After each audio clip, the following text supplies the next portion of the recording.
Kamakailan ho, ay pinangunahan ni Senador Ramon Bong Revilla Jr. ang groundbreaking na ceremony ng Vicente Soto Memorial Medical Center o VSMMC, Infectious Disease Center sa Cebu City.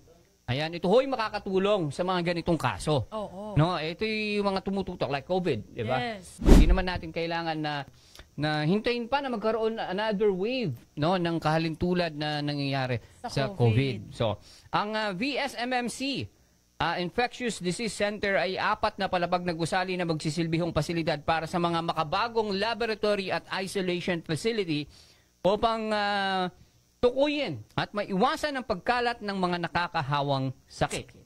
Yan nga ho nang binabanggit natin na Mpox at yung syempre ang COVID na ang dami hong tinamaan. Ang Vicente Soto Memorial Medical Center Infectious Disease Center sa Cebu City ho ay naisakatuparan sa pamamagitan na rin ng paglaan ng pondo ng opisina ni Revilla galing na rin sa kasalukuyang national budget para sa pagtatayo ng nasabing gusali.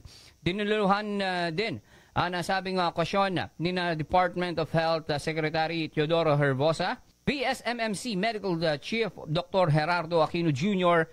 at mga kongresista sa Cebu City.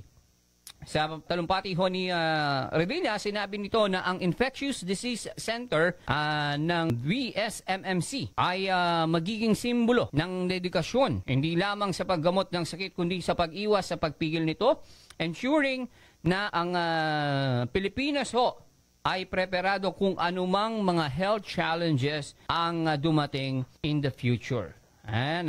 Umaasa rin si Revilla na mula sa pagkakatatagho ng VSMMC Infectious Disease Center, ay makikita ang liwanag at bagong pag-asa. Isang pangarap na nagtulak sa tungo sa mas ligtas na bukas.